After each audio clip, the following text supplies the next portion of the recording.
Hey, welcome everyone. Welcome to the Myth Salon on the movies. This is our second annual, and we have such a stellar panel with us today. Other than Corinne Bordeaux, everybody's back. Daryl will be here in a moment. Michaela, welcome. I was struck by this year's crop of movies, how we didn't just have big time Hollywood with big time directors and everything happening, but we had some outsider themes coming up. I want to introduce myself. I'm Dana White, a host of the Myth Salon. You'll meet everybody when Will comes on. I'm going to do the singing bowl.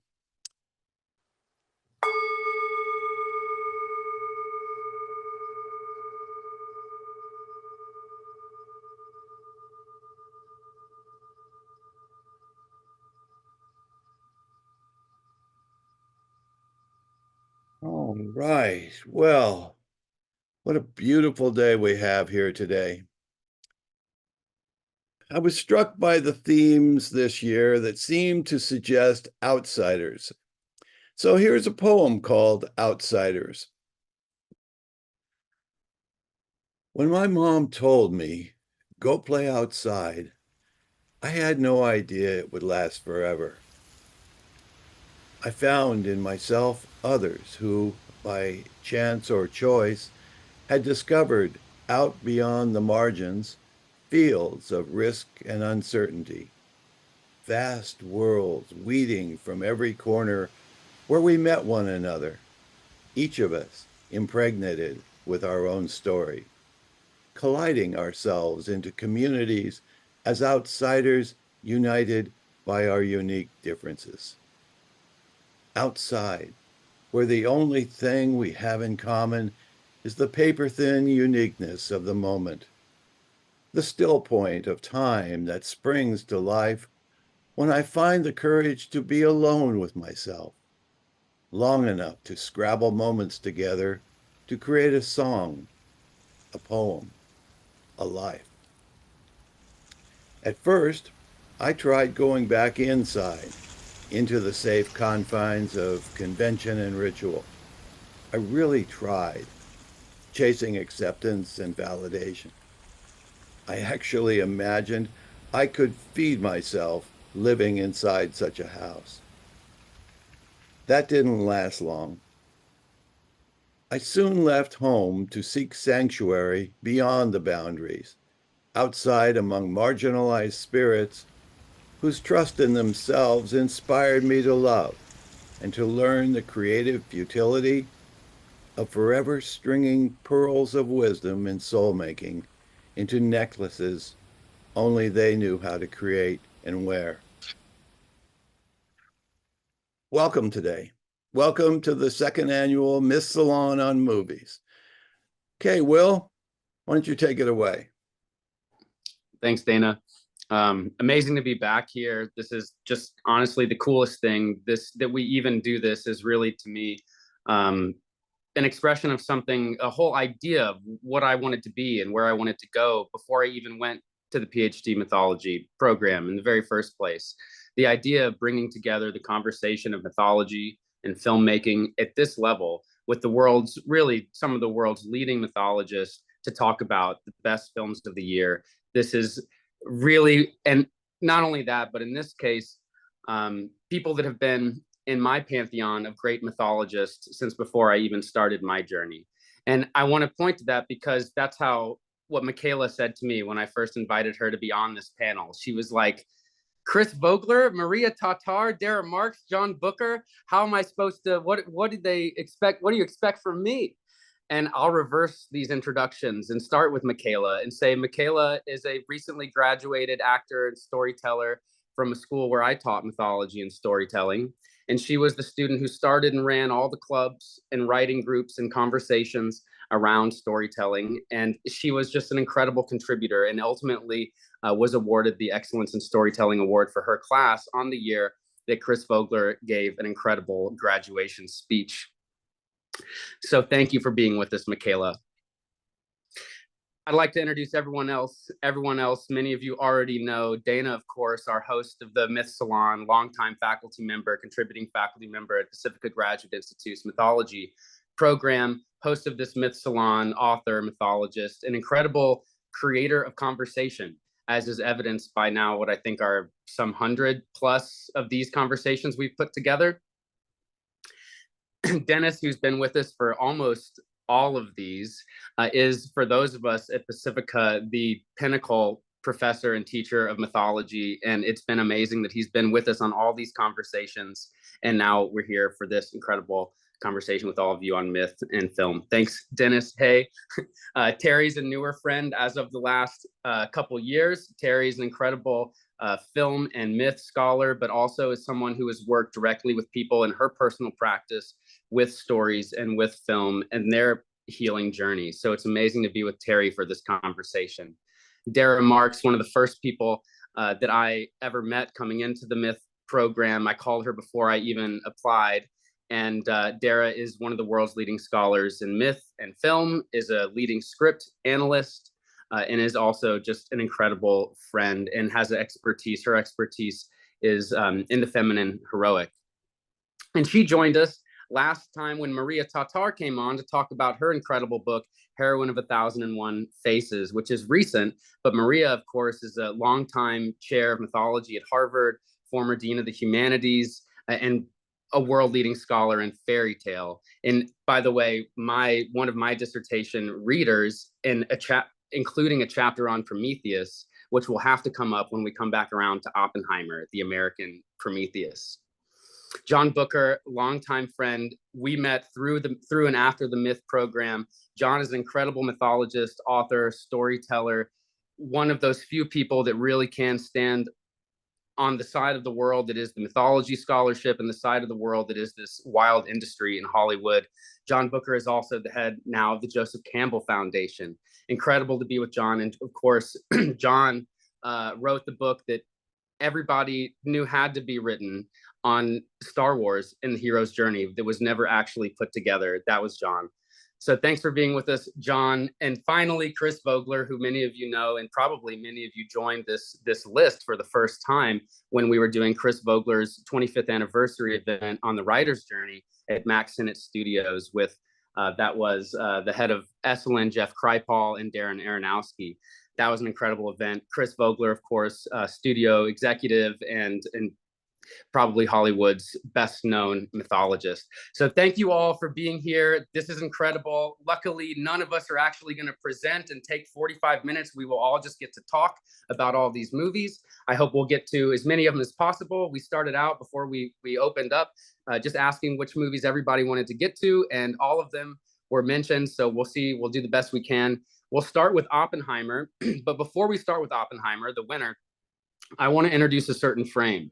And that is, I want to take us to that second to last scene in the film, Killers of a Flower Moon, when Martin Scorsese is reading a eulogy that I won't say for who, but is reading a eulogy at the end of the film. And he's reading a eulogy in the radio telling, the public narrative of the story that we've just watched. Behind him is Lucky Strike, the sponsor of this. Many of you know Lucky Strike is the most famous marketing campaign for Edward Bernays, who invented the term propaganda, wrote the book Propaganda with Good Propaganda, renamed it Public Relations. And his most famous marketing campaign was the Lucky Strike campaign that got women to smoke cigarettes and killed my grandmother. So that is what we see in the back of this film. So we are a bunch of mythologists. We're all interested in film, but what we really, our backgrounds are, is myth. And so we look a lot at our world's imagination, our world's mythos, our world's public narratives. And so one of the things I hope we'll continue to come back to is public narrative and how these films are shaping our collective imagination, how they are impacting our collective mythos, what work they are doing to move our imaginations, that moves our world and moves our society, and hopefully in more positive ways than the Lucky Strike commercials. So with that, I'm going to turn us back towards Oppenheimer. I'll jump in just with a question about what you just said, because as you were speaking, I realized, Prometheus, the American Prometheus.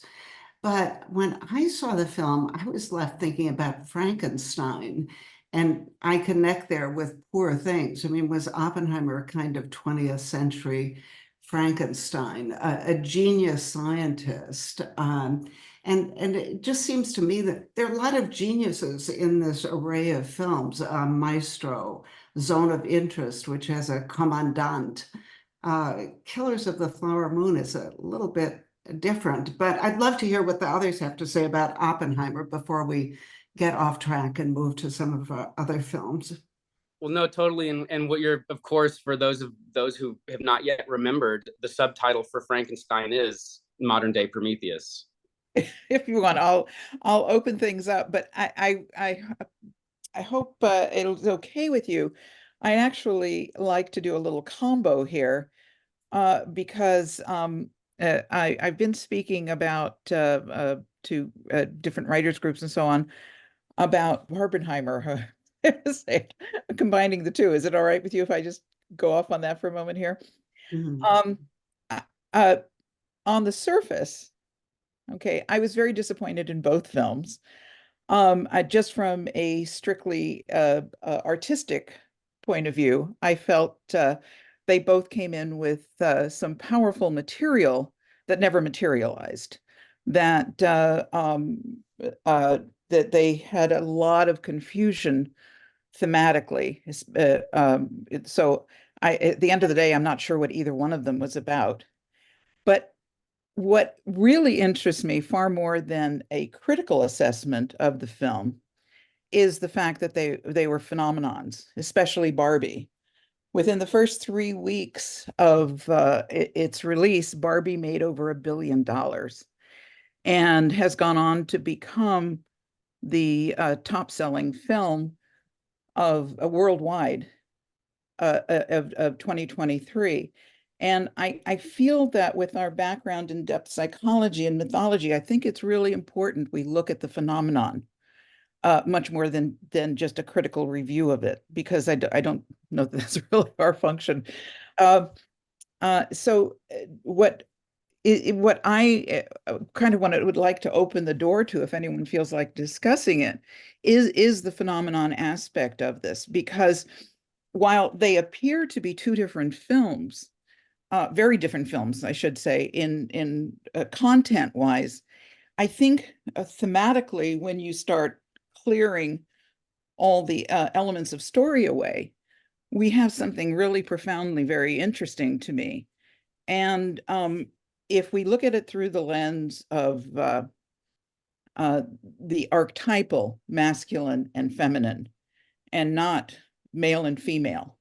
So masculine, our experience in the outer physical world, and feminine, our inner world.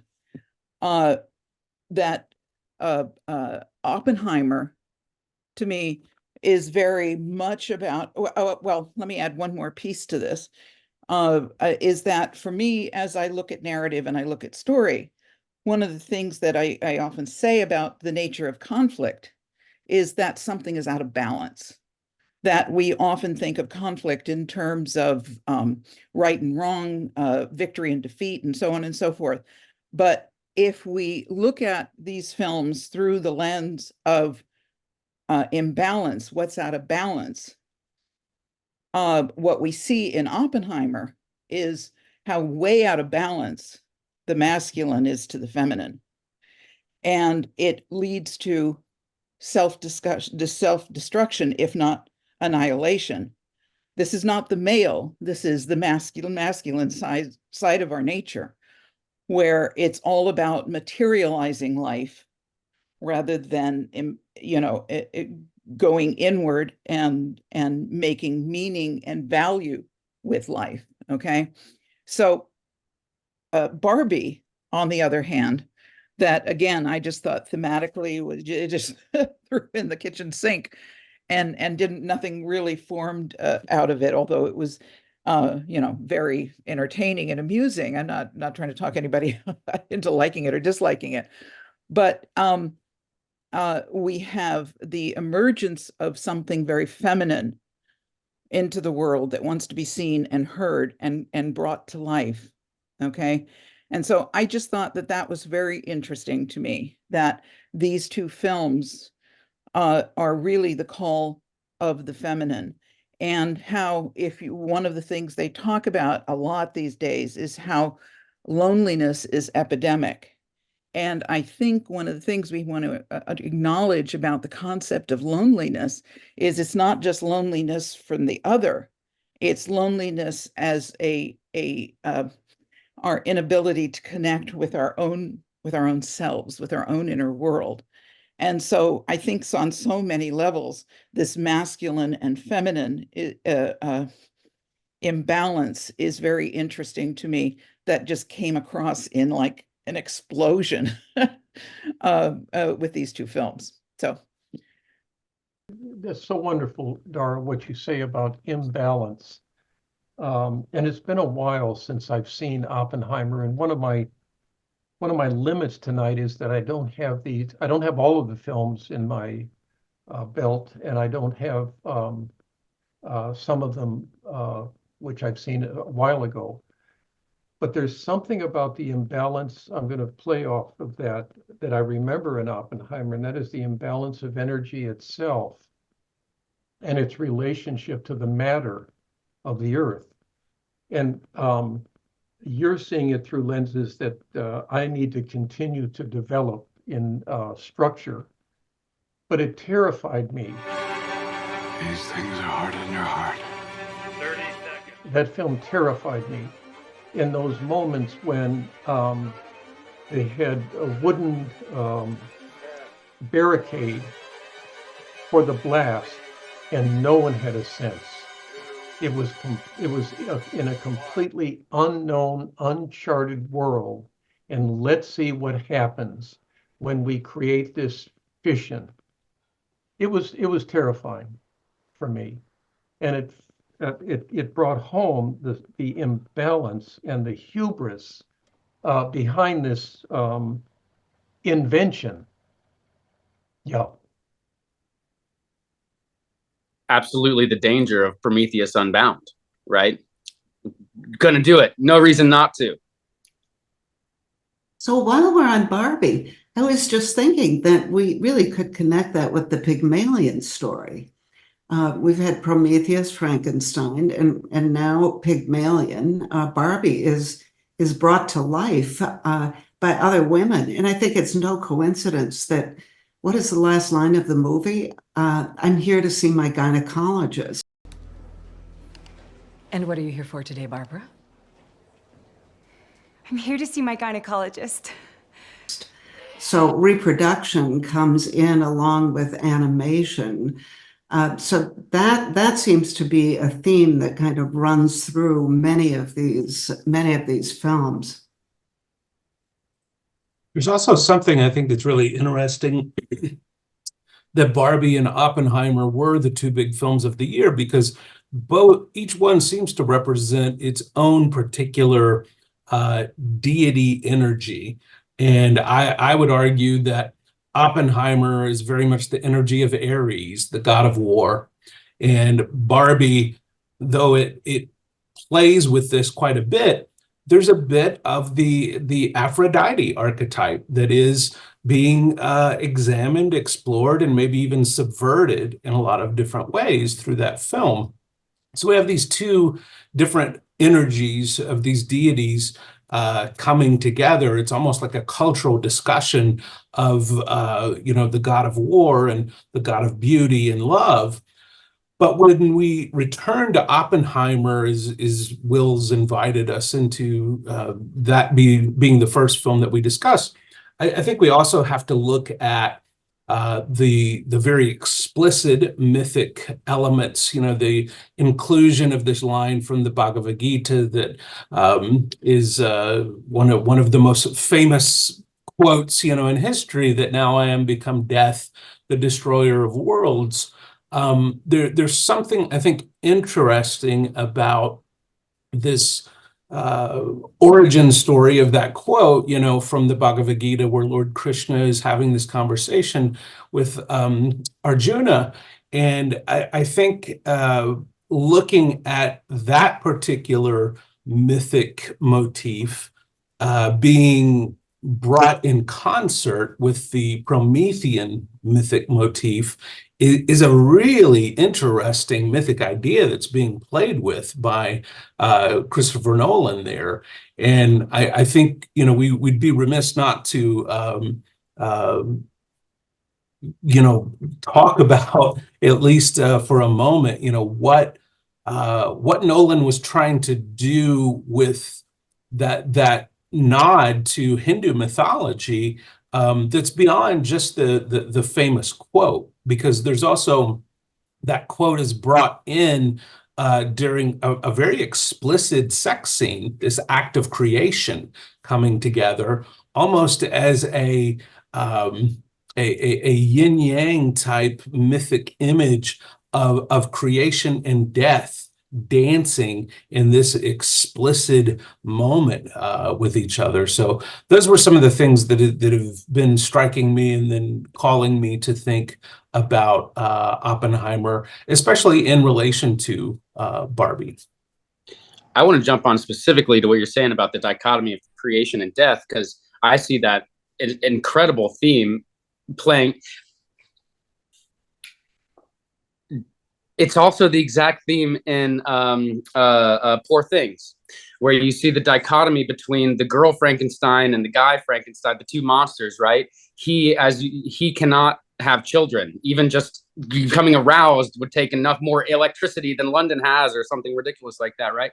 Yet she has that creation, the capacity for creation. And so we see this, like in these two characters, this similar dichotomy of a creation and lifelessness or destruction. I think it's an incredibly powerful dichotomy to look at. And actually, for me, creation and destruction, but also life and lifelessness, because the dance of life create. So what I see of course, it's her sexuality and Poor Things that awakens the color in the story. Color comes up when this happens. And so one thing I remember talking about with the anthropology class just last year was that I've never seen a zombie story where the zombie gets pregnant because it's a mythology of dead matter.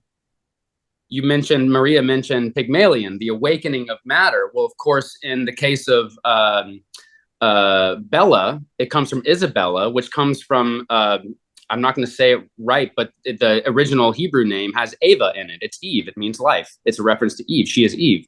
But the key thing here is that Eve means life, not dead matter. And so it is the living in that matter that we as a culture are so confused about. We are so confused that matter is alive. We are so confused that there's actually life in the leaves. We are coming out of this crazy hangover where we see everything as dead matter, enlightenment, dead matter. So these stories, like you're talking about, when we're finding this dichotomy of creation, of life and destruction, it's interesting you talk about the phenomenon and these movies being such a big phenomenon, when that seems to be what they're addressing, is the restoration of a sense of vitality, of life in the dead matter. Which, of course, by the way, is the big thing in quantum mechanics. The big breakthrough is that, wait a minute, it's not dead matter. The atoms are not dead matter. Einstein proves the existence of the atom, the Brownian motion, first guy, after all that long journey, the atom is real. He proves it, but then he also integrates the wave particle. And along the way, the quanta is born. And this whole paradigm comes down through nuclear physics, which is, of course, one of the primary obsessions of Nolan, not just in this film, but the paradigm, the metaphysical paradigm introduced by modern physics and how it goes against some of our previous perspectives that are damaging to our world. So many brilliant minds here. I wanted to bring in how war and beauty marry each other in myth.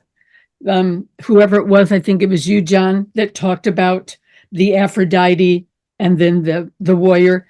And also how Oppenheimer's lover in that sex scene that you referenced, she's depressed and later kills herself. So that's interesting with this idea of dead matter or something that's not fully alive. I also wanted to point out something I really noticed in the phenomenology of the Oscars and the movie. What I noticed as a paradox between Barbie and Oppenheimer is the feeling function, that Barbie's all about the feeling function and Oppenheimer's all about the thinking function, and how those two we're trying to reunite. We're working on it. And then what interested me knowledge in terms of the phenomenon of the Oscars was how Barbie got lost. Barbie was almost completely shut out, and Oppenheimer won all the big awards. So I thought that was really interesting in terms of where we are culturally in the cultural conversation about how we hold the feeling function and how we hold the thinking function and what we value. So those things were really on my mind about. Can I just add a footnote? I mean, have you noticed how everyone's fallen in love with Ken? Oh, hey. He stole the show at the Got me Oscars, reading. as you pointed out, and we're all singing been his thinking. tune. It just seems so deeply ironic, and it comes back to what Dara was saying about imbalance and conflict. Yeah, it's completely. It's so interesting. Can I say to that point, and speaking about the phenomena of both of them, so that's something that I never rewatch a movie very close together. So I actually did rewatch Barbie, and on the second watching, that's something that caught me so strongly is how so Ken's whole journey, and the Barbie land is flipped, right? Everything is supposed to be kind of a mirror to the real world and how society is run. So the entire relationship between Ken and Barbie at that time is and I was watching it with my grandmother, and it was interesting her take on it, because she was talking about how she empathized with Ken, and I was trying to figure out if you flip that relationship, say if Ken's role was the woman in the relationship and Barbie was the man, then you would say, oh, she needs to get over Barbie, or Barbie's character Ken, she's being it's her problem that she's being obsessed over him, that she's having these feelings, and why is it Barbie's fault that Ken is feeling this way? But she was saying that's a very traditional role, kind of identifying that's a very traditional, relatable role for a woman, especially in her generation. She was saying having this expectation that your worth, your self-worth, is tied to the masculine, to the man, to the male role. And so that's kind of what Ken was filling in Barbie Land, is this his self-worth was tied to Barbie, right? And so when he goes out of that, and then he discovers this empowerment in the real world and all of that, we follow his story and we empathize with him and we understand every step of it. So that when he returns, even though he brings patriarchy to Barbie Land and all that stuff, we understand where it's coming from. And when I was watching, what I couldn't quite rectify in my mind, or was at the end, he gets empowered by Barbie, and Barbie apologizes and basically, oh, maybe I should have been a bit kinder to Ken or something, and then moves on with her life. And so if we flip it, when I'm watching, I empathize with Ken as someone who can understand Ken's role. But does the audience, say maybe our predominantly male side, male identifying side, what are they getting by identifying with Barbie? That kind of goes with what you were saying, Dara, about the narrative seemed a little bit muddled for me, because Barbie, in the beginning, we have that metaphor of her playing that role and flipping it. But then towards the end, now we're getting a different narrative of she's empowered in a different way, and we've kind of skewed away from it. So that, I feel like, I just, what you were talking about with Ken and how we're all rooting for Ken and empathizing with Ken, and then you flip and empowering Barbie, but we didn't finish the metaphor. I don't know. If did you notice that? Because I can't, once I've seen that, I can't quite look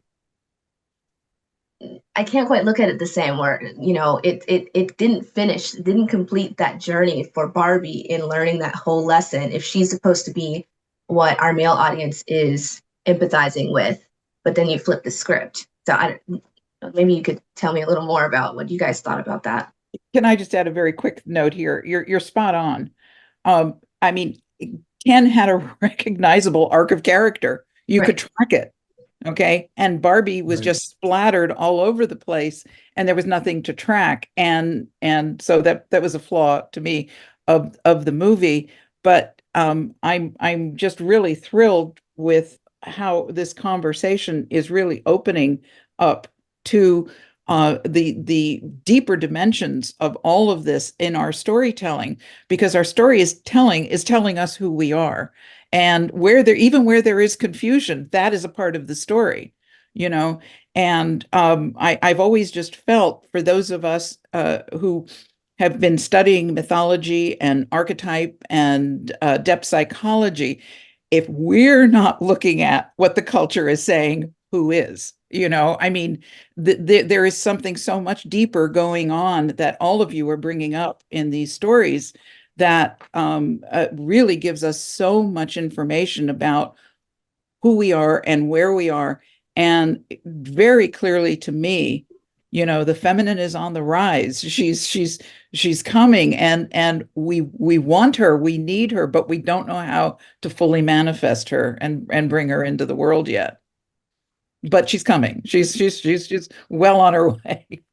Just really quickly in response to that, I looked up before we met today how many brand new female filmmakers made films this year that were in the conversation, and there were at least 30. And a great portion of those are women of color for making their first film, very often writing and directing their first films. And these films are now, so that's to me another psychodiagnostic sign, is how the feminine is coming back in. That Barbie is so big, even no matter how muddled it is, it was like cotton candy to me. It kind of disappeared afterwards. But it is a sign of what we're paying attention to and what we're valuing. Yeah. Yeah, No. I just say that this is overwhelming. You know, I'm just in awe of the wonderful tools we have for analyzing films, culture, and so forth, but all of life. I mean, it's really on display here. How many different angles and ways to get into these things and make sense of them and make meaning out of it. It's just wonderful. I'm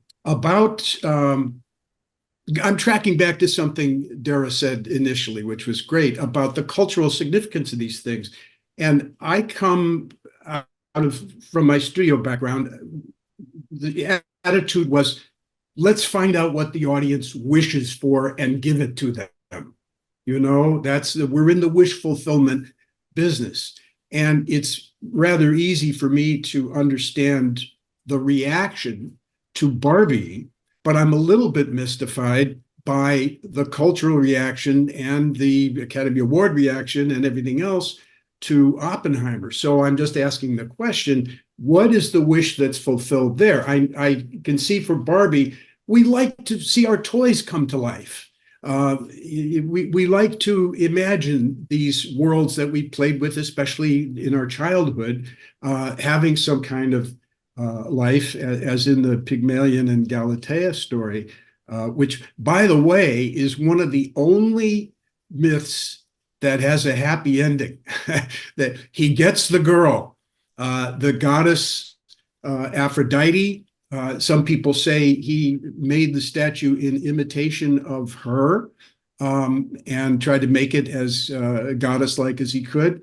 And she took mercy on him and granted him the gift of life. And they went on and had a happy life and had kids. And, it's very unusual to be granted a happy ending in mythology.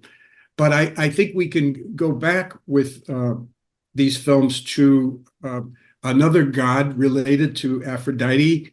Some say her son Eros, but Eros is an old force that goes back. Some of the writers said, some of the poets said, before everything, there was Eros. And it's simply the force of attraction, of opposites attracting.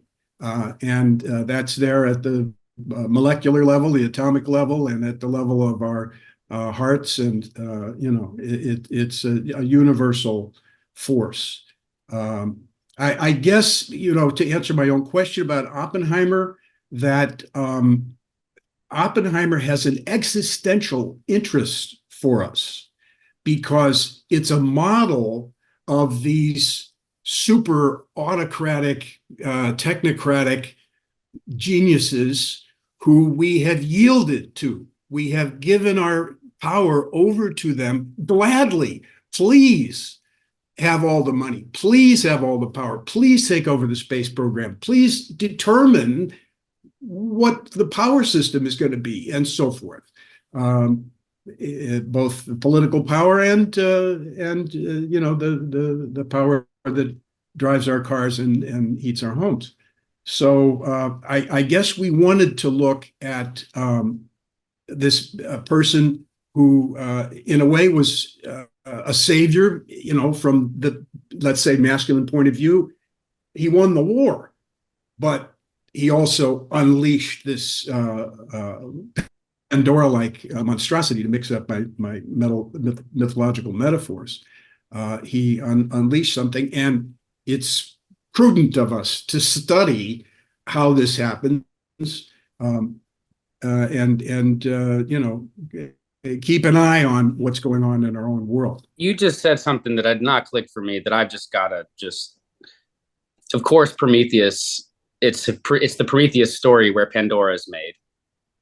That's of right. Course, yeah. Of course, Barbie is Pygmalion's creation.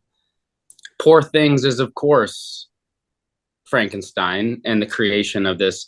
I had not yet realized that we need to put the bomb in Oppenheimer into the same place we put Barbie and Bella from Good Things. Same story. Yeah. You know, also, this is also referring to something Dara and others have said about the heroine's journey. I just got this week a gigantic trumpet blast in my mind about this. I've been reading various people's versions of the heroine's journey. I've written introductions, and I've given blurbs on people's books, and I'm obviously interested in this. But my mind made a false separation between the hero's journey and the heroine's journey, and somehow they slapped together and created an atomic event in my mind, that the heroine's journey is no more feminine than the hero's journey is masculine.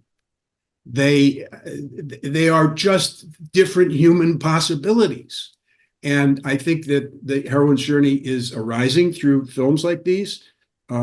It's becoming, it's coming up into consciousness through these books and studies that people have been doing, Maria's book and so forth. These things are coming into consciousness and are available to writers and creators to give depth and dimension to their work, no matter what it is. It's the missing thing in a lot of in the Marvel universe, that it's so testosterone driven, and there will be little lacy things added to the picture to satisfy a certain sense of there must be some subplot and some emotional problem that has to be worked out, but it's all kind of arbitrary and not sincere. And I think what we're seeing is an uprising of desire for this kind of balance. I think I agree with you entirely, and I think it's part of what is the bomb that's going off subliminally for all of us right now, is unless we make this union between the masculine and the feminine, right. This, like I said, this pandemic of isolation and loneliness is killing us, you know, is something that is catastrophic. And we so desperately need this. And, you know, to me, stories are the human instruction manual. They tell us who they are, and who we are, and where we are in this world. And there is something so profound here that is coming through in our stories. I don't think this was a stellar year for the movies. I think as this fades into time 5 years from now, we'll have trouble recalling most of these movies because they weren't beautifully, I mean, the stories weren't that profoundly well told, but that doesn't matter. I think that I often say if you look at archaeologists, they don't look, they find a beautifully refined pot, that tells them where the culture may have been. But if they find the garbage dump, and I'm not saying these movies were garbage, I'm not referring to that, but I am saying that where you find the fragments, it tells you what we're moving into, where we're going, the depth of who we are. And so it doesn't matter to me that again, that I don't think these movies were like the finest movies ever made, but there's something really emerging here. And we need to grow into this, because it's beckoning us, it's calling us, and we've got to get there. I mean, that's otherwise it's really, really destructive. Aren't we making different movies as a result of the kind of scholarship that people like Maria and Chris and all the others are adding to the mix? So when people are studying these approaches and taking mythology and depth psychology and archetypes into their storytelling, they're being influenced and generating different kinds of scripts. So my question might be, shouldn't we see the kind of parallels with the folks who were inventing the A-bomb at the time, not knowing what the result would be, against the class of people who are building these AI platforms without knowing what's going on? I mean, don't we have a parallel there? Absolutely. Sam Altman is definitely right now doing it. Sorry, Terry, yeah. This age-old story that I've been seeing in movies ever since I fell in love with Frankenstein as a little kid, of vision over heart. All this incredible vision, these visionary scientists, and the lack of the feeling function in terms of everything. So let's hope. That's one thing that's hopeful about Barbie and all these women getting to make movies and having the women's movies come into the conversation and be driven by what female concerns are, living, breathing, experience female concerns, which is different than what Poor Things proposes, I think. So anyway, somebody else wanted to speak. Yeah, I think I'm a member of a very elite club of 4 people in the state of Texas who have not seen Barbie. But this conversation is leading me to wanting to see it. And off of that, all that's being said today about narratives is so rich. But I think conversation itself is also an archetype. And so when we take up these narratives and speak them and add texture to them, I think we're participating in something positive and constructive for the society at large. So I just wanted to reflect on what we're doing and the richness and the value of it. Can I just say really quickly to some of what you guys were touching on? I think that, and what you were just saying, Dennis, about the conversation, I think that the films that are coming out now, it's like we're entering a transitional phase with our filmmaking. And I think that kind of goes to say why we're seeing so many different kinds of films and different kinds of voices and perspectives, but also why it's not perfect. And why it's not necessarily the most structured or effective thing yet, because we're still working towards that. I think that speaking to the Barbenheimer phenomenon, like both of these films, Barbie, I think when I first watched it, what really grabbed me was how Greta used this huge commercial presence and let it back a really good story. She used Mattel, she used the commercialism, she used all of that. It's not like we're not selling Barbies. In fact, Mattel's sales have skyrocketed since this movie. It's not like we're fixing the problem here with some of these things, but she's using the vehicle of the problem to get across what is at least something that will open a conversation. I think that is really, really important as storytellers, as filmmakers, to kind of use the system in that way. And I think a lot of Oppenheimer does something similar. Oppenheimer presents as a very epic kind of film, and it's got the score. It has it has all of the, like, it's a filmmaker's dream to go study and watch a couple years from now. They'll go back and look at it and say, look at the cinematography and all this stuff. It's beautiful in that way, and it's very traditional. Also, I would say, you don't have a lot of the elements that these other films are striving for with diversity or any sort of you going with a historical person, things like that. These are hallmarks of what will get you an Oscar-winning film, but they're using the system to get that story across. And I do think I was kind of resistant to watch this film because it didn't grab me personally as someone, like, as a consumer. But after watching it, he's getting that message out. Christopher Nolan, like the whole idea of the life and death, and I am become death. That whole, even putting that in a film like that gets people thinking. So yeah, I just want to say, I definitely think Barbie, Oppenheimer, a lot of these films aren't perfect, and there's a big theme throughout all of these films, American Fiction, Anatomy of a Fall, that leaves this open-ended kind of ending that just is encouraging you to leave thinking. And I think that's such an important thing for where we're going with these films is, yeah, that conversation, like you were saying, is opening up, because it's not like this, each filmmaker is the topic that they choose, not everyone is especially suited for them or it's done perfectly, but they've presented it so that this is happening amongst scholars, but also the everyday person is starting to think a little bit further into these bigger issues that may not get there because an indie film that doesn't have any backing, it won't reach as many people. So I just wanted to say that I think that's so important to identify, is that we're at a stepping stone. Like each Killers of the Flower Moon is a stepping stone for sure.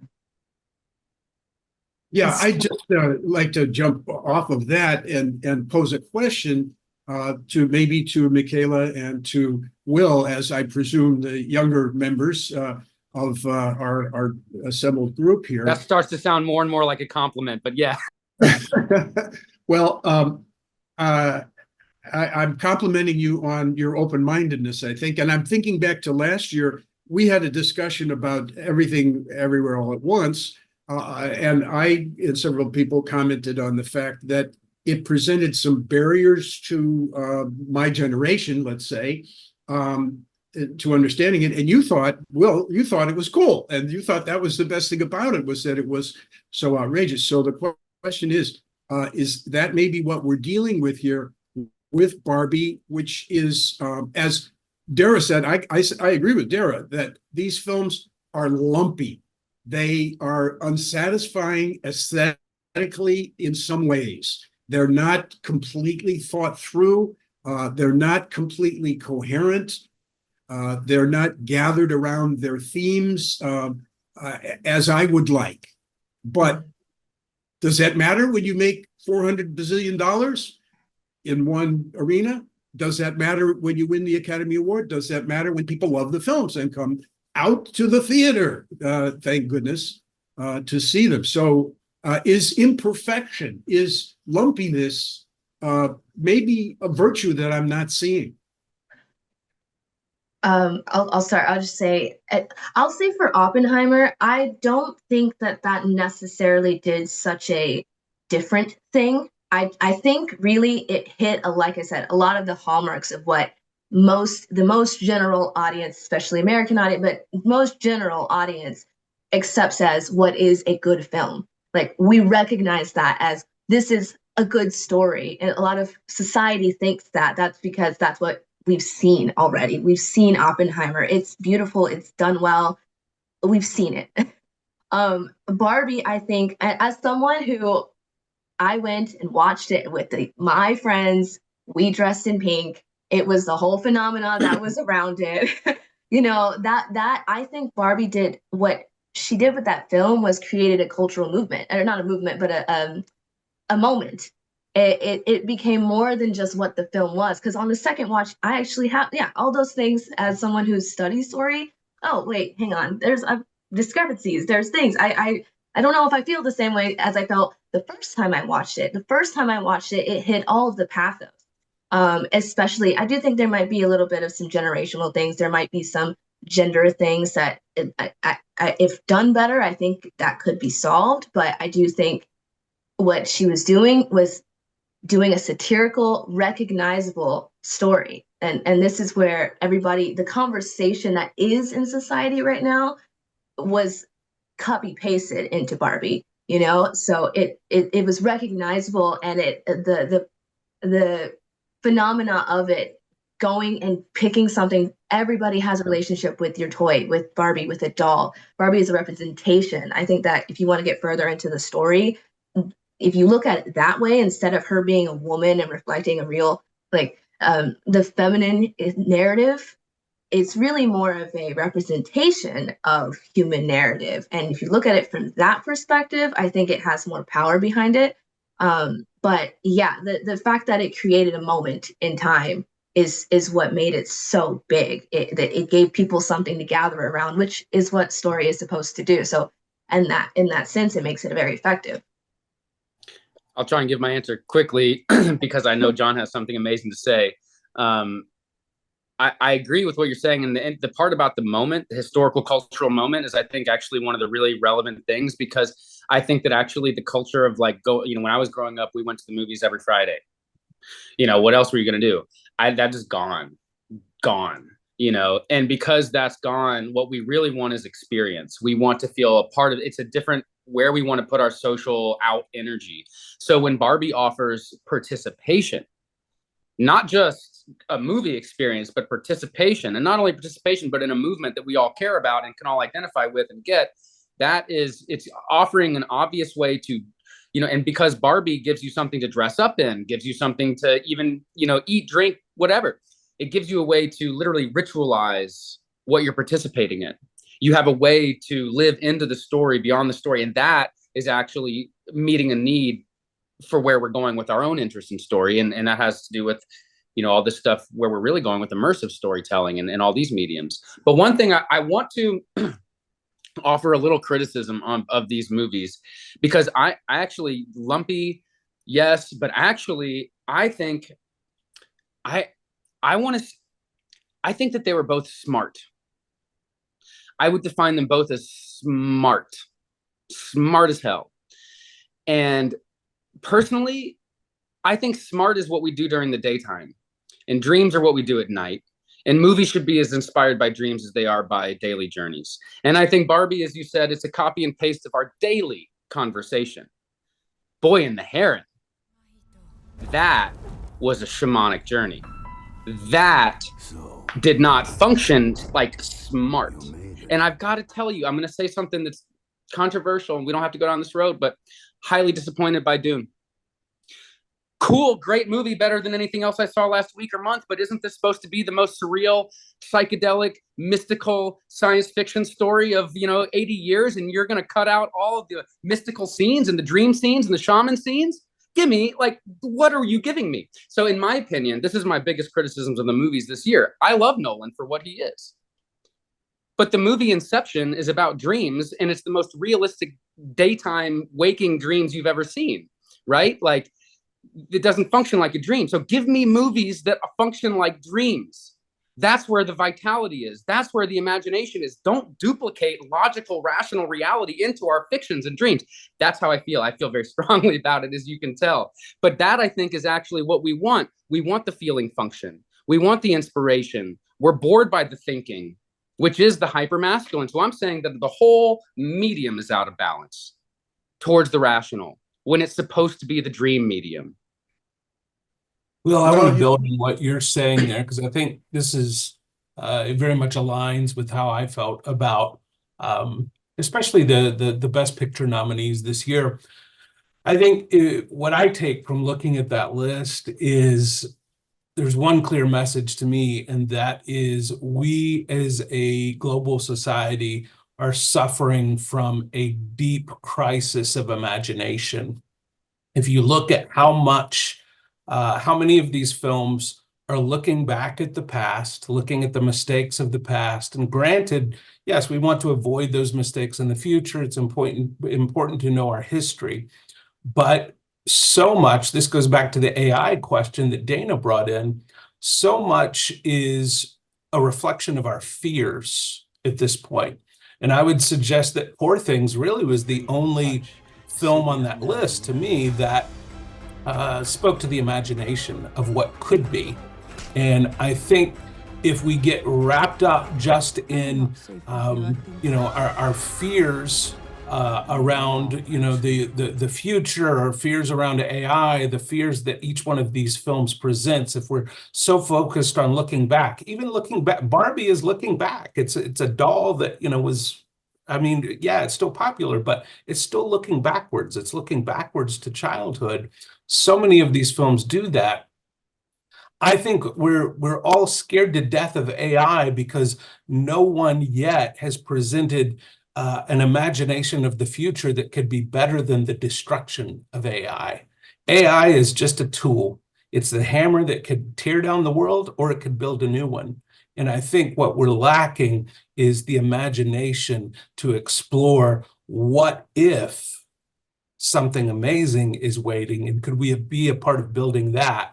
And none of these films, in my opinion, except for Poor Things, really has even a glimpse of that.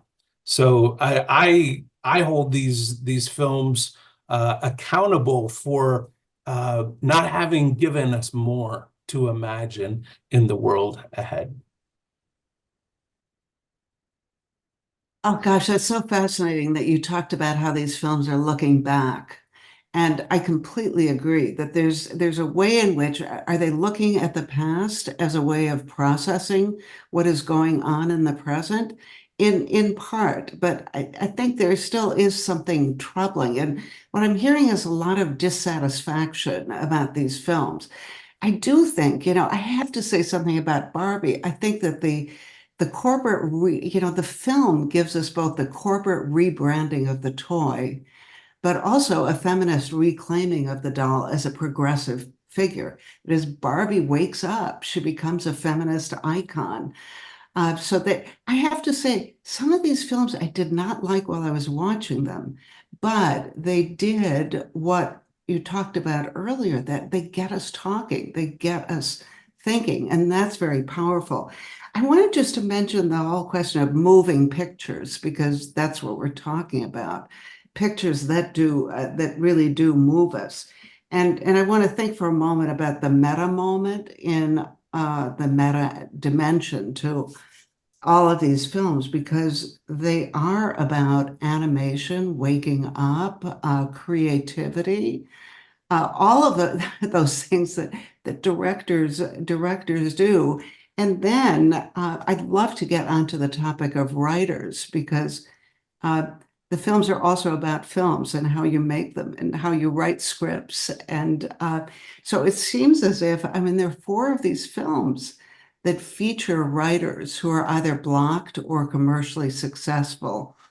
And there is a way in which, in my heroine book, I wrote about writing as the Holy Grail for the heroines from times past. And I think, if you look at it, the heroines manifest themselves, or I guess we don't have a gender-free term for hero, but they manifest themselves historically as women. They are the ones who write, who learn how to speak, and all of that. So I'd love to hear some of your thoughts about the writers, and why are these films so obsessed with writing, with the craft of writing, and does that connect with the creativity and animation theme? I'd love to shift if we want to talk about American fiction.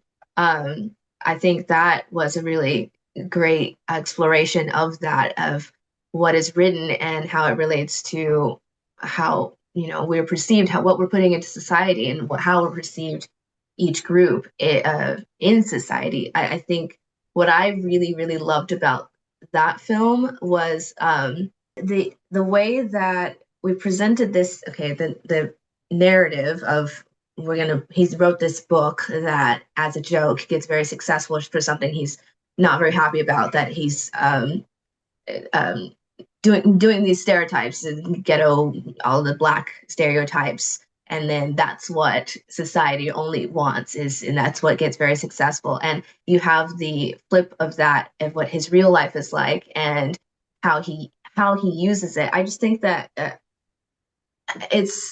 I don't know, I didn't have a fully the way that it ended, with how kind of the narrative splits, and now we don't know what exactly is reality, and we've got the film version of it and talking about the different endings and stuff. I felt like there was so many things that were left unsaid that had me thinking about, as a writer, what are we saying, and what is needed to be said, and the way that he had this judgment on it versus the other writer in the story who treated it with respect, had a similar book, and she had this reverence for that kind of story as something that's part of the culture, part of the reality of what life is like for some people. So I feel like, as a writer, that kind of left me with the question of, do you move away from, okay, I'm tired of the stereotypes, and I'm tired of the same narrative, so I want to make something completely new or different? Or do you reclaim, do you accept, and do you deepen what is already there? I don't know. That's something I would love to hear your thoughts on.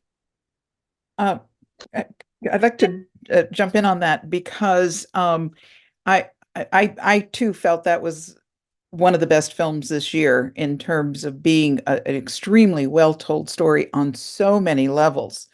And we go into that another time, just in terms of the mastering of the craft of it.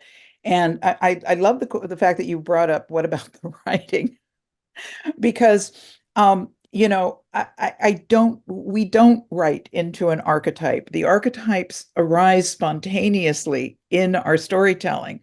And one of our big problems, I think, with the craft and with the artistry right now in our industry is a kind of an arrogance that that the writer is the owner of the story.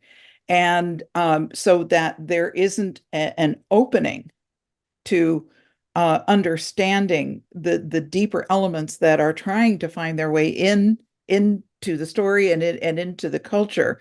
And so we get half-made stories. We get stories that are just this spontaneous, intuitive plunge into something that isn't really isn't really explored and isn't opened. And whereas in American fiction, it really was. It was beautifully explored. In other words, we had a story that on the surface was dealing with a very timely subject that had to do with stereotyping. And yet the journey of this man in the story was about from disconnection to connection. And how he, that the very issues of stereotyping that makes everything other, he was in effect living that story. And he was able to move his story into something bigger and broader. So this is why I feel like so many of the stories this year were very disappointing, was because the writers and those who worked with the writers had no great capacity to open the story and look in it and see what the gift was that was there, that was there. And this is a problem. So. Well, Dara, the thing that occurred to me was that in that movie, he was an outsider whether he succeeded or not. Mm-hmm. He was an outsider to begin with because he wanted to write good literature. And once he copped out and wrote the literature or the kind of a book that everybody would buy, he made himself an outsider.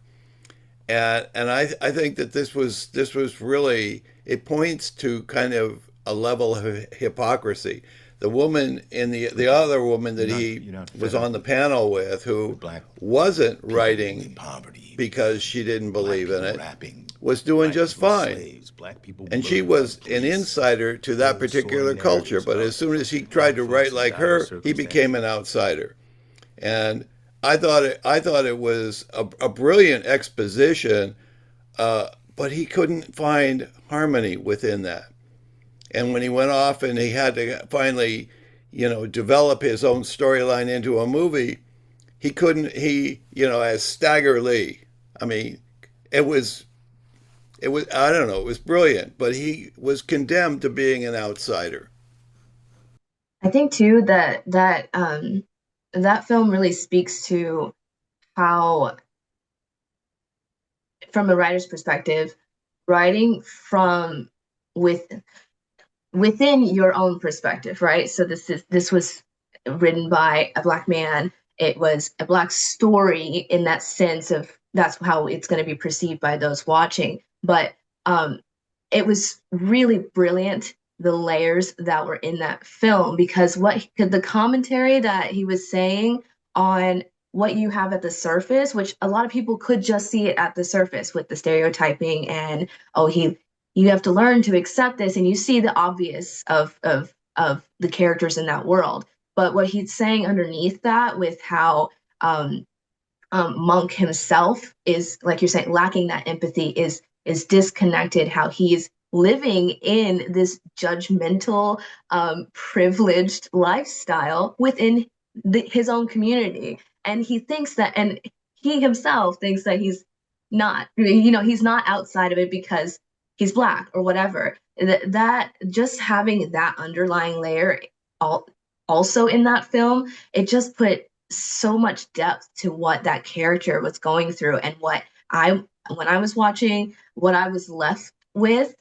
I just wanted to say, like, that really speaks to how important it is to have someone speaking from their own perspective as well. Like a lot of these films are outside perspectives taking on narratives of other people, or trying to broaden the narrative outside their own truth. And I think that that's really important to identify as how effective the story will be. Not that you can't, but just seeing the difference between that American fiction and, say, Killers of the Flower Moon, and what hit and what didn't, and how we're left, the audience. So, speaking about American fiction, this was one that just subjectively I felt a little resistance to it, because in the beginning it was lumpy, and it had a kind of a soft definition of what the writer was trying to do by putting it out there. I didn't understand what his game was, but I have to say that the film redeemed itself for me completely with the ending, which was an exercise in meta fiction, where they sort of tricked you into thinking you were seeing an actual event, but in fact it was his literary version of it, or one of several literary versions of it. And you got the satisfaction of that. And this is tracking to this question that's come up about why so many writers. And I think that we have all done our jobs to bring the inner mechanics of storytelling up into consciousness, into our own consciousness, and then by our writing and our teaching, we have brought it up to become part of the general discourse of people who love the movies and what the movies do for them, and want to be part of that. As I did as a kid, I had this extremely strong desire to tear the screen open and jump in there. I wanted to be part of it somehow. And I think a lot of people share in that wish, and it's become more reasonable for them to think, well, maybe I could do this too, because they've got screenwriting programs, and they've got webinars, and they've got access to a lot more information than I did when I started. Like the writer's journey. Like the writer's journey. Yeah, there wasn't any such a thing. There were really no screenwriting books when I went through film school. There were playwriting books, but no real screenwriting textbooks yet, because Sid Field hadn't written his great book yet.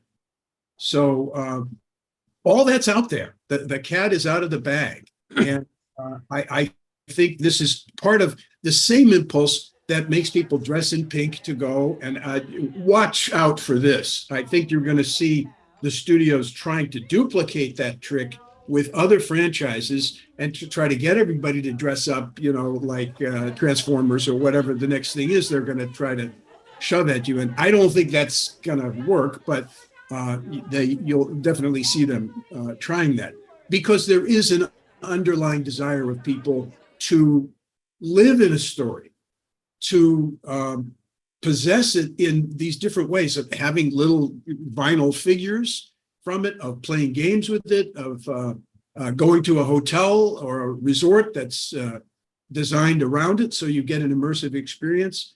Apparently, this is one of the wishes that the movies fulfill for people, even to the extent of being participants in the creation process themselves through their fiction, their fan fiction, but also getting into the game as professionals.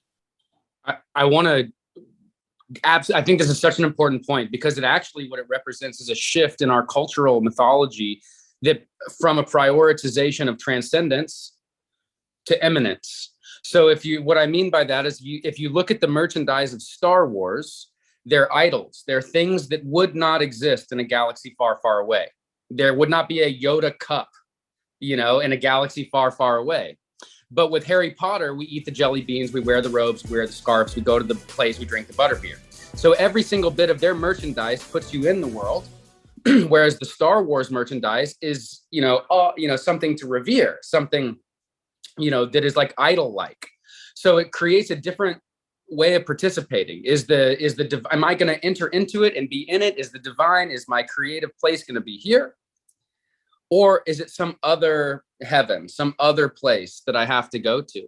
And I think it's incredibly profound that we've seen a cultural shift from a priority of transcendence to eminence. And what that also aligns with is a shift from the idea that life is out there to the idea that life is here, that the divine is out there versus the divine is here. And this is something that you see in Poor Things, where it opens with the discussion of the mind-body argument, right? This is the corpse, the body. This is the monster saying this. This is the body made of flesh without the spark. Repeating this narrative that the spark is separate from the body, that it's other, that it's transcendent, that it will leave and go somewhere else. But that actually, because the body is the feminine in our mythology, it is Pandora that's made, it's Eve that's right. Because the body is feminine, when you see the feminine as dead matter, as opposed in life as something that comes into it, right? This is the divine soul that comes into the body. This is the baby that comes into the mother. So as the mother earth becomes associated with body, as we start to separate life from body, making it transcendent as opposed to part of stuff, we end up objectifying the feminine. We end up objectifying the mother. We end up seeing matter as dead. We end up in a paradigm of zombies. We end up in a paradigm of Frankensteins. We end up believing in atomism, and the stories we end up needing are stories of the feminine reviving, of life coming back into and from and through the matter, of the color coming back through the sexuality, through the sensuality, of a story of an atomic bomb, which is about how that matter that you think of as dead and inert is actually not dead and inert. These stories, I think, all have this consistency of pointing us towards life. And I think all of our stories are stories of creation. All creations have the subtext of creation. We are, with the whole, we are creators in the image of a creator, making creations in the image of creation. And I think that that's where these stories of writers and these stories of, creation and all the Frankenstein or bombs, they're all stories of creation. And I think we need it desperately as a society to be thinking about creation, because that takes us to thinking about life. And that's going to help heal us from a delusional perception of a lifeless world, which is leading to the absolute destruction of our world and the threat of our whole being. So I think in that way, these movies are participating in this profound way of reviving the feminine, but also reviving our relationship with life in living earth and living matter and living nature at a critical moment before it's too late. Maybe it's too late. I hope it's not too late. That's really good, Will. And I'd add to it, what attracted me so much to Poor Things is that it is a critique on the current fundamentalism about embodiment in the culture. And with the continued control of IVF, of abortion, of contraception, this kind of tyranny on the body itself. And when I watched Poor Things, I thought this is a film about the liberation of the body and the not adoration, that's too strong, profound respect for consciousness itself as a living organism in its own embodiment. I mean, and consciousness is I think a way of matter being embodied.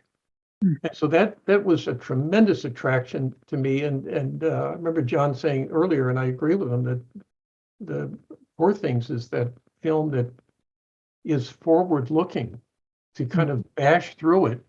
And all of the explicit sex and pornography was liberating for Bella. I mean, that was her sluice, that was her corridor into becoming conscious. And it was just magnificent. And while we're with Poor Things, I want to share something with you all. And this is one of those moments of synchronicity that I came across in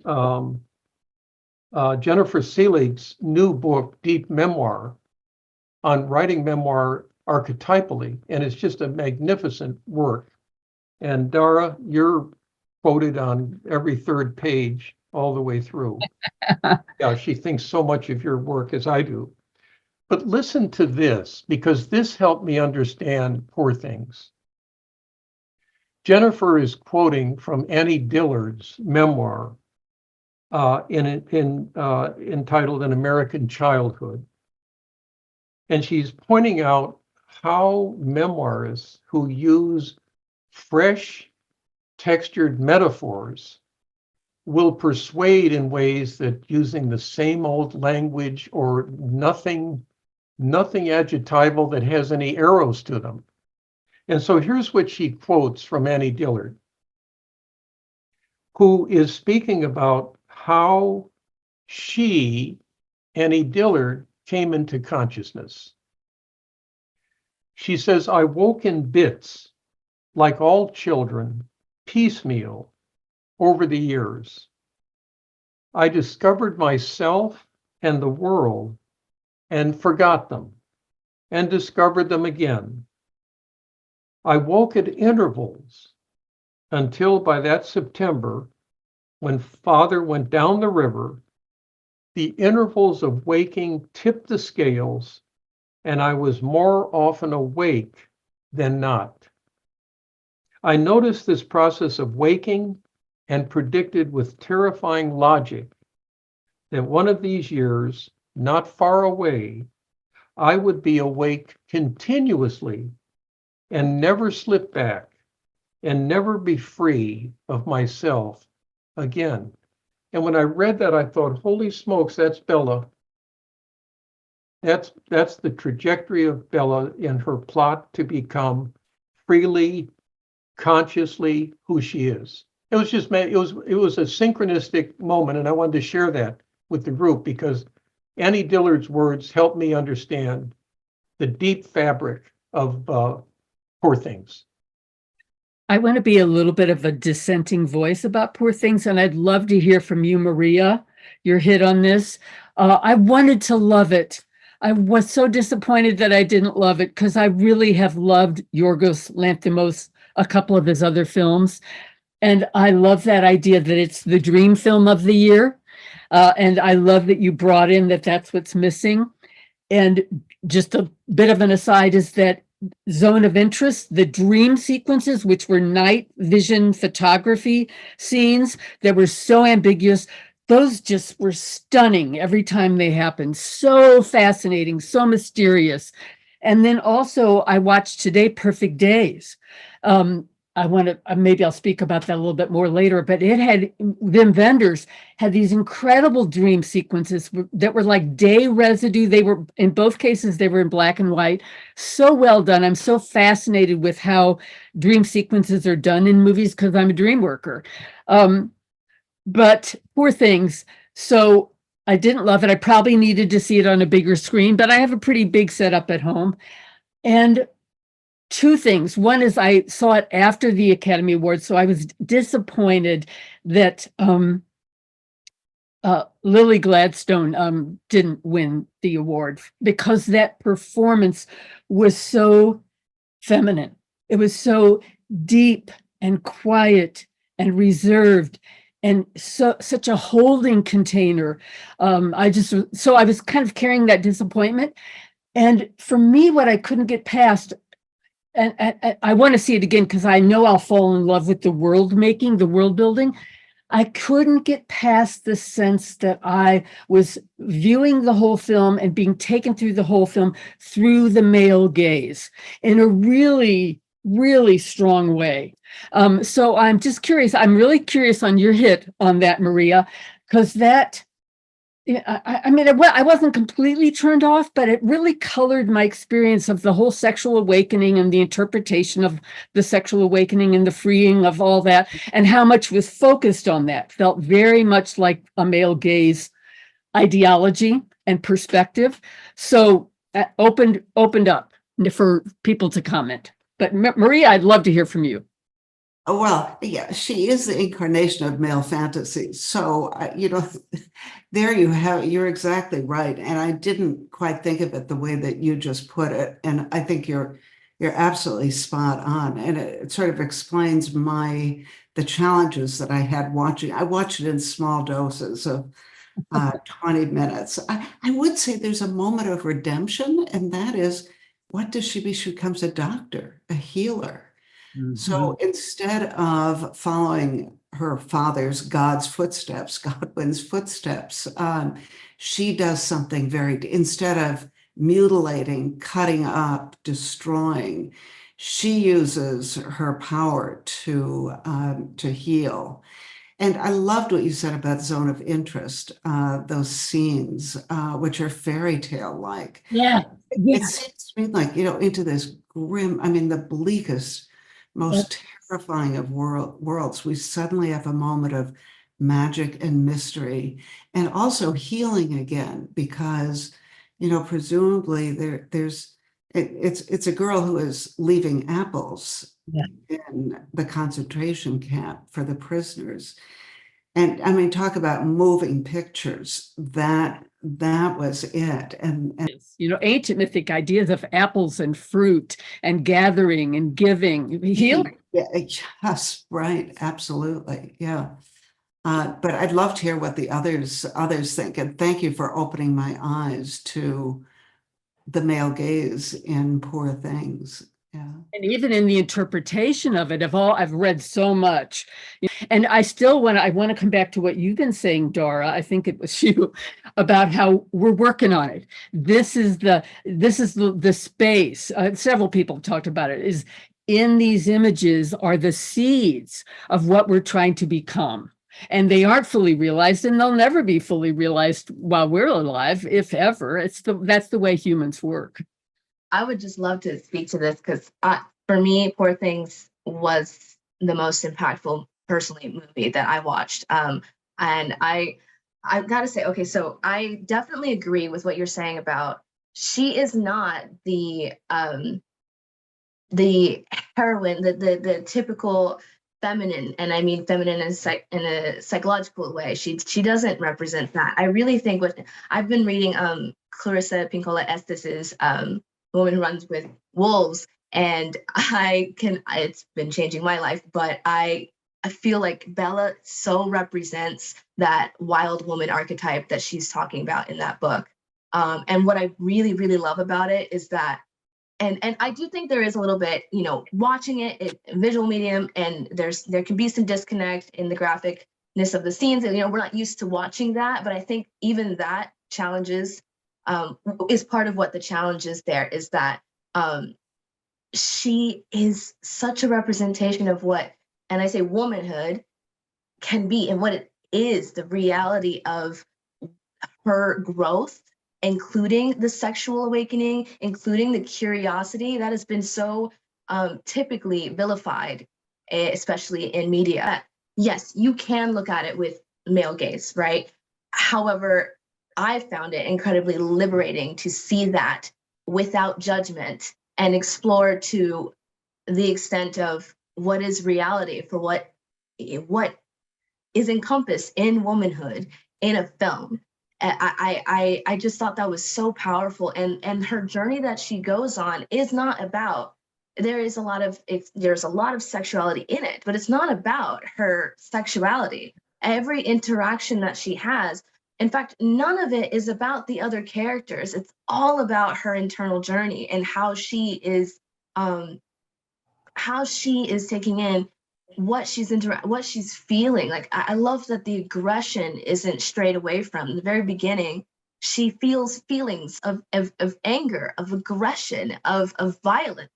And this is her. And I feel like this character really shows the balance of masculine and feminine within a woman, right? The masculine tendencies towards those things, towards violence, towards linear thinking. She's raised by a scientist, that kind of thing, that the very forward logic, and she learns empathy, and she finds the place that those feminine qualities, it finds its place in her ultimate iteration, or you know, towards the end of the film, to show that it's okay to reclaim that curiosity, that it didn't kill the cat. That's what pushed her towards her actualization. That's what pushes her towards finding her place in the world. Her going through this journey and coming up against the horrors of, you know, seeing the impoverished people and the hungry and the realities of what you know, being in the brothel, those kinds of the realities of men, of the world, of all of those things, and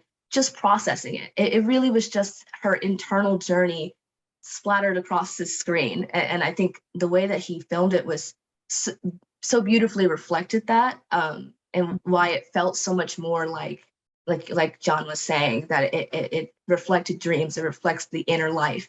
Like, it was her psyche. Translated for us to watch, you know, the scene when she's listening to the music and walking around and the colors. I just thought it was so beautiful. I found it really, I didn't take offense from it. I took that as such an empowering representation of womanhood, for those reasons. Yeah. Thank you, because I love that you brought in the wild woman archetype. And just to clarify, the sexual stuff didn't turn me off. What I missed in either the performance, the direction, the writing, or something in the characterization, I missed a deepening. Now, they had the scene in there about the empathy, but it felt to me like it didn't deepen from there. And, you know, maybe I'm expecting too much, but I wanted some, as she evolved, I saw her knowing things and gaining knowledge, but I didn't feel a deepening of empathy in her, really, anything that held. Maybe that would be to come. So, well, I'd love to hear anybody. I just wonder if empathy, in my read, that movie was not about her gaining empathy. It was a journey of integrating the dark feminine, which is a zeitgeist happening like crazy right now. So many women are rediscovering this, reintegrating the dark feminine, and that movie is very relatable for that. And I think it's where, when you make the emphasis empathy, in some ways you can soften or mute the kind of radical potency that is meant to come in. You know, you're putting this, if we put an expectation of empathy and kindness and love on this female, we kind of might curb what the real integration of the dark stuff is meant to focus on. And then I totally see the male gaze comment, but one of my favorite things about the movie was watching the men be unable to handle her integrating her dark feminine. when they were constantly overpowered by, uncomfortable by, and that is so true. That is what so many women reclaiming their dark feminine are saying, is how much they experience their inability to do it because of how uncomfortable it makes the men in their lives. That was really, really cool and really powerful. And I thought I saw, so in that way, the use of the male gaze in some ways it set up a deconstruction of it that I thought was really cool. And I think I really don't, I want to do justice to the character, because I do think that throughout her journey, she does really learn lessons in empathy, and she discovers morality. She discovers, there's this whole scene with her reading the books on philosophy and all of that, and she's starting to find a moral compass. And and towards the end of the film, she starts choosing to, and it may be because there's this disconnect. She is a creation. She's reclaiming, she's learning humanity that it maybe didn't come across as well, but by the end, her choices are all aligned with an empathetic connection to other people. She wants to be part of other people, and she's constantly choosing to do the right thing. I think what the difference in a lot of characters you see is that she still retains that masculine strength the entire time. She doesn't back down. She doesn't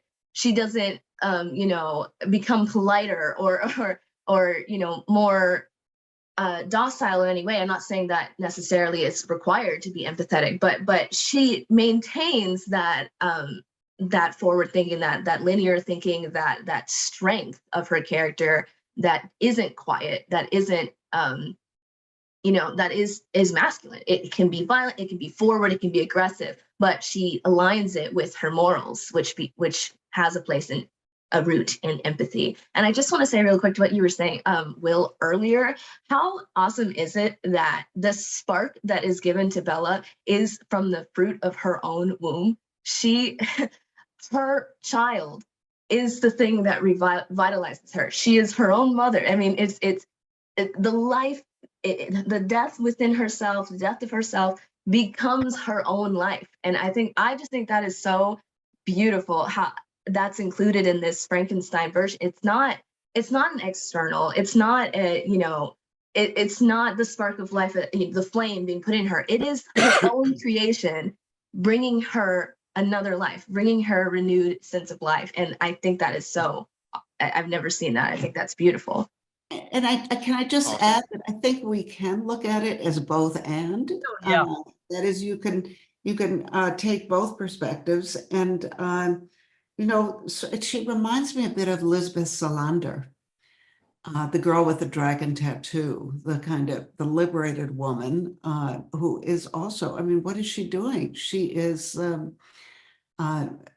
tracking down a serial killer and trying to make the world better for women. So the empathy element is really important there, and healing. It's just that Poor Things and Barbie are the same movie. I'm going to have to go think about that. I'm going to have to run the whole calculus on it. But I think we're talking about versions of the same thing. So that's my little thought flash. But Will, carry on. Well, I want to get us to Killers of a Flower Moon. And as I get us there, I just want to, speaking of which, we talk about Campbell, just this dichotomy between the hunters and the planners, right? And if you go back to, we talked earlier about Prometheus and imbalance of masculinity and stuff like that. And I just want to point to, in ancient Greece, there was a masculine and a feminine primary secret societies, primarily feminine, primary masculine. The feminine, of course, the Eleusinian mysteries, where even men had to dress as women to participate. But then the masculine mysteries, the mysteries of the Kabiroi, which were those of Prometheus and Hephaestus, and those were technological and metallurgical. And of course, those are the mythologies that give birth to Pandora and this objectification of the feminine and this, etc., right? The fire being added in that mythology.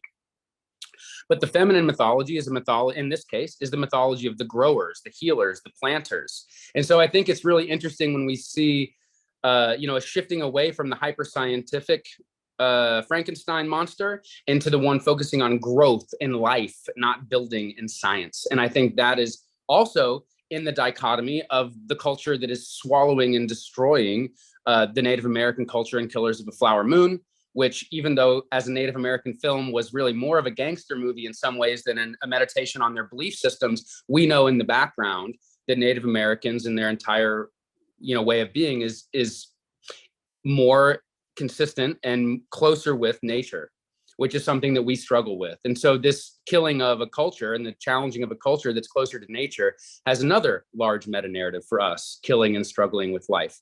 So let's shift over to Killers of a Flower Moon, an incredibly powerful film. I'm curious to know, I'm going to do the thing again and see where the strongest potency is to jump in on this film. I just say that I experienced it in kind of an ideal way because I wasn't exposed to any information. I deliberately shielded myself about it, so I didn't know where this was going to go. I mean, I generally knew about the historical background, but not how it was going to be distributed among the characters or how it would play out. So I ran through most of that movie with a wish in mind, which is that Leonardo DiCaprio's character would be redeemed. Ernest, you're a good man, aren't you? And that he would turn, and that he would realize his humanity and realize the humanity of his wonderful wife. And he didn't. And we didn't get that. And it turned the thing into, as Dennis said about Oppenheimer, into a horror movie. Where you're seeing kind of a discourse with an innocent audience like I was. The discourse is you expect this nice guy actor to be redeemed, but this is a Martin Scorsese movie, and there isn't any such a redemption. That's not the reality that I'm trying to present. So I experienced it that way, and there was a certain delight in that, in not knowing where it was going, and then it hit me. It really thudded for me. I felt the blow when I began to realize he's not ever going to change, and in fact is getting worse. So I experienced it as a real horror film. And felt that in my gut, very raw experience. I would like to say that I felt that was so, rightfully so. I just want to put that out there, that I when I'm watching that film was really painful. I felt it very painful to watch, and the same expectation I had, because from a narrative standpoint, it makes so much sense. We want that character to be redeemed, because it makes sense and all of those things. And while I was watching, my fear was that was going to happen, because I'm glad it didn't. That would do so much injustice to the heart of what this story is about. I think that it was very successful. I think he was very successful in showing Martin Scorsese, the perspective that he was putting it through was not through the Osage people. He was not putting it in that lens. And I think that was a smart move. And it kind of hurts watching it from that way, because it puts you in the shoes of, like you said, leaning towards empathizing with his character. And at the end of the day, he is the villain of this movie. The importance of this historical things, topics, events, having what is put into the narrative not negate what is in history, or change or shape your image of what happened. I don't know if putting that love story, I'll just say, into Killers of the Flower Moon, I think it made it a very compelling story. I don't know if that necessarily was a success for representing that history. But I would love to hear other people's thoughts on that. But just initially, that film is so painful because a lot of it is from that perspective where you're watching Lily and you're on the outside of, and you see that pain, and you still are hand in hand with Leonardo's character as he's going betraying her over and over again, and you're kind of forced to be that perspective. So by the end, it just makes it so unbearable almost. For me, you know, with any film that is a great piece of art, you know, it acts as a mirror, and we see a bit of ourselves, you know, in that film, and we see we see what that which is in us is being pulled towards. And you know, I almost hesitate to make this comment because I love Lily Gladstone. I really love her, and to me, this is her movie, her story. But the character I kept wrestling with in the film was Robert De Niro's character, and I felt like it was a powerful representation of the archetype of the dark father. And I think seeing the dark father in cinema is certainly something that's been of interest to me ever since I first saw Darth Vader come on screen. But this idea of the dark father, I think, in the same way that we've talked about how Barbie and Oppenheimer are both dealing with modern issues in trying to reconcile the world we're in now. I think we're also living in a world of many dark fathers who are trying to step into leadership into our world, or who are in leadership in our world in various capacities. And I kept trying to reconcile the dark father in that film and the power that he held over Leonardo DiCaprio. In a sense, I was reminded of The Godfather, where you have this character that's like a force of nature, and they're not the main character of the story. They're not the protagonist. We're not following their journey. There's not going to be this arc, but they are the tornado in the film that everything revolves around, and that all of the destruction is caused by.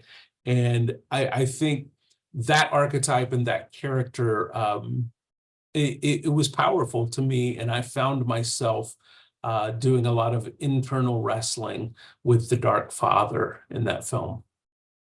Well, thank you so much. What's also stands out about that, what Michael Mead calls that also the negative elder, and how that, for me, that was Robert De Niro's best performance in decades, maybe. Just really powerful because of how it was conveyed. This was my favorite movie by far in the whole year, and I kind of sobbed through the whole thing. And then I noticed how none of my friends were going to see it. None of my friends would see it. It's too painful. Everybody knew how painful. When I talked about it, I said, it's a really hard watch. It's a sob.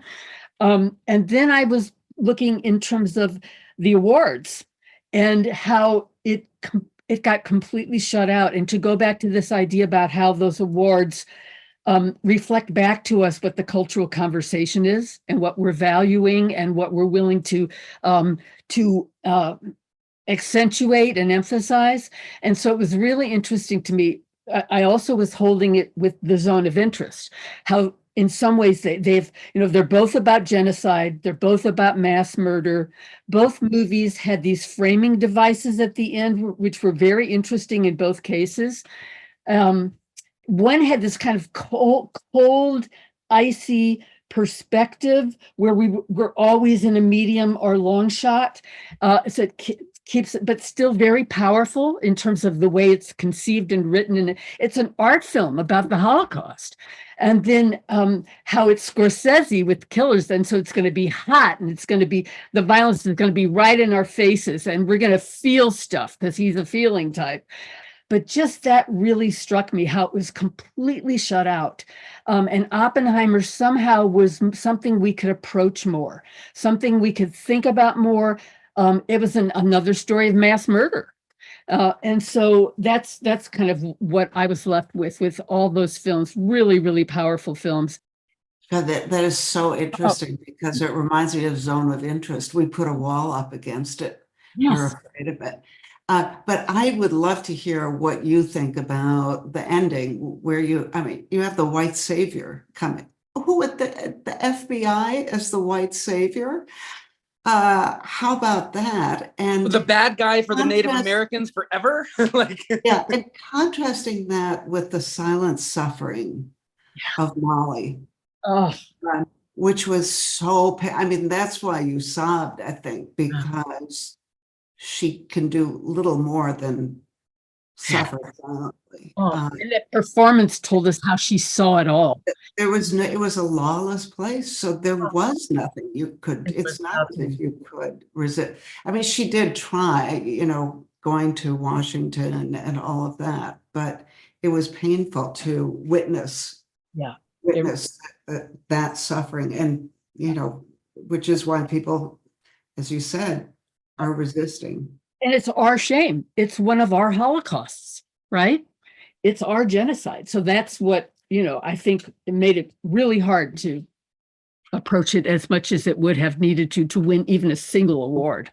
I found it very painful too, but painful to watch. I think it, content-wise, the material was some of the most significant of the year. Especially because it was close to home. But I felt a profound failure in the portraiture of the story. In other words, if you look at, you brought up The Godfather, the trilogy of The Godfather, which I'll compare because they were almost all as long, put together. You saw the descent. You were brought through the descent, and it was as though, I agree with everything everyone's saying about the actual situation, and more than a horror story, it's really such a profound tragedy on so many levels. And in The Godfather, I'm just using this as an example, we get to the tragedy of it in the choices he makes and the direction that the character is going. And in this film, you expected him to come through heroically because the tragedy wasn't well designed.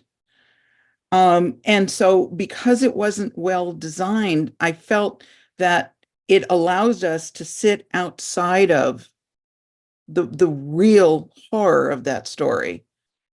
So it just, I'm a big fan of Scorsese's, but I just felt that the story itself wasn't well understood by the storyteller, because it missed so many of these profound opportunities. So, we can, here again, we can bring two different levels to this. This is an important story, very important story that needed to be told.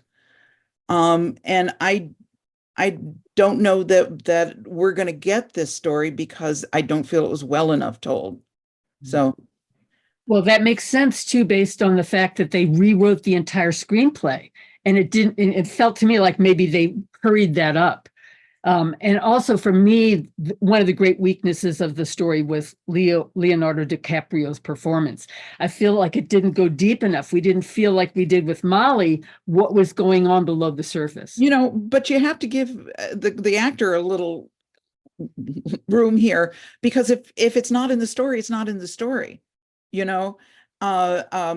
Actors can bring more to the story sometimes than is there, but I didn't feel there was any reason for it to be as long as it was. And because once it was made, it was still trying to find itself, and so it just kept throwing more and more of it in. It didn't make it any stronger. Well, Martin Scorsese never saw one of his creations that he didn't love. and he loves everything to a kind of an excess. I've never seen anything that he ever did that was under 2 hours. Dana, it's really interesting. Right now, there is a trend for this very, very long form movie making, and I don't know why. It's not effective. These enormously long movies are not like, oh my God, I'm so glad it was long, it was better. Yeah. It's like the sum of the parts is not equaling a whole. I feel like so many of these filmmakers today are infatuated with scene making, but they don't have a sense of the whole story. So we're getting these elongated things, and you could take each scene and there's power in them. Well, that's what's going on, is that the length is an expression of power. And they have the power, okay, and they, by golly, going to use it. And that's what I wanted to say not about working this for film. me. Anyways, Before we move off of this film, and I know we're going to have to wrap up, and if we can get one last word from Michaela, I would love it. But I think that the thing that we should all recognize this film was really about is this film is about tricking people out of their resources that have that are not ahead in the game. This is not just about the specific Native American tribe. This is about the entire frustration of I don't want to get myself shot here. The entire frustration of the global South with the lopsided trade deals and extraction deals that they're in. That's the bad marriage. That's the decay. This is not a story just of the Osage. This is a story about the American shadow, the Western shadow, the post-colonial shadow, and the extraction of resources from the people of the land, but not just this land. And I just have to jump on what you said really quickly, because John, I do get your point about we need something that projects us into the future, but you don't heal unless you're willing to look inward and process the past and process who we are. And so these stories are really important. They're really, really important. And I just wish they were being done better. That's all. Oh yeah, I agree with you on that, Dara. I would say though, I feel like we've almost become obsessive in the film industry about reconciling the past through films. When you look, every year there's a lot of it, and I just feel that the balance between imagining the future and reconciling the past is out of balance. That's fair enough. I'm looking for something positive in all of this, and there was a lot of negative charge on these films. But I just want to direct people's attention to the short film winner, with the wonderful story of Henry Sugar. Yeah. Which I thought was by far the most spiritual film of the whole pack. Because it presented, first of all, the life of the writer again. We have a very detailed and loving illustration of how Roald Dahl worked. But it's the story of a man learning about someone else, a guru, who has mastered the ability to see without using his visual system. And it presents it matter-of-factly like, oh yeah, if you're willing to put in the work, you can do that. You can transcend your human limitations. And of course, Henry Sugar goes on the wrong track about that and decides this is great, I can use this for gambling and cheating and so forth. But he has his turnaround and eventually becomes a philanthropist and takes on the correct spiritual attitude that the original guru had, that this is really a potentially beneficial thing. So I don't want to let that one go off the scope. The discipline, the recognition of his mortality when that incredible X-ray thing was done, and then the being shamed, that those three markers were what created this epiphany. We do have to bring it and wrap it up, but two mentions of the hero's journey that I would like to bring in here, and one is the story of Bayard Rustin. which was just like a knockout. I mean, the guy finds his authenticity within the Martin Luther King story. I didn't know anything about this guy, but the acting job was absolutely phenomenal, and I was surprised he didn't win Best Actor. And then the other one, which you don't normally think about as an acting role, but was the role of sound in the Zone of Interest. It should have gotten Best Actor. The role of sound in there was just absolutely phenomenal in the way that it provoked the outsider status of this family who lives outside the walls. And you would hear the rush of and they call it a camp. What a euphemism for Auschwitz, you know, but the whole notion of this thing going off and the whooshes and the gunshots and the what have you and the birds, not to be missed, not to be missed. Can I say really quickly one thing about Flowers, Killer of the Flower Moon? I just want to say, like, please, this film to me is a really good example of how important it is for people to tell their own stories. I feel very passionately about this because all of this, the dissent on whether or not it's a good film or how the narrative is getting lost. And I think Lily Gladstone did a terrific job with the material she was given, the little amount of material she was giving from the perspective of somebody else. And I think that's so important to recognize in this story is that we're talking, and I don't mean to end on a negative or anything, but we're talking about what got lost from that. And I think what maybe not even should have been there, this love story between these characters, that's not the reality. And I think it's so important to recognize that and who is telling this story, because just imagine if this was somebody from the Indigenous community telling this story. I think it would have a way different spin on it, perspective, moral to it. So I just want to say that because I think it's so important with that film in particular, and talking about all these films being stepping stones towards better narratives, ones that are deeper, more mythically connected, more spiritually connected, all of those things. This film is not the okay, check, we're done. It's not. And I don't think anybody in the community or people who see it shouldn't, you don't feel that when you watch it. I just wanted to say that I felt it was really important to get that into the conversation for that. I know that's especially important to you. You shared with me, and I think it's okay to share, that you've been reconnecting with your own heritage, that you found that you're 20% Native American and Native Americans that are from Oklahoma. And so your relationship with the story, I'm sure, was completely different when you're thinking about who's telling you the story and who's supporting you on your journey to reconnect. When we're talking about our own history, all of these things, we're getting, like Rustin is a good example. This is within what that movement was, perspective of those people told by, and you get a whole different perspective than the past narratives that's just on the outside talking about what happened. And now imagine that with our Indigenous cultures. Imagine now every single one of all these great films that we've gotten this year that have been told in that way more impactful. So that's all. I just needed to say that. That was all. Thanks for bursting through and making sure it got said. Right. And thank you very much, Michaela, for that contribution, but all your contributions in this. We hope to have you back on other Myth Salons. And thank you, Dennis and Maria and John and Terry and Dara and Chris. And these are seeds to start conversations that if you haven't seen some of these movies, go out and see them, or watch some of the shorts. There's one called The After that is just a knockout about how quickly life can change in one moment and how something happens and the next thing you know, you're going down a completely different path.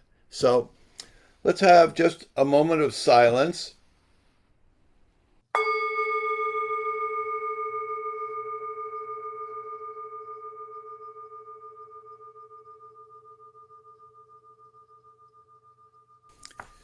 And I want to thank everybody. And I want to thank everybody who came in from the outside to the inside.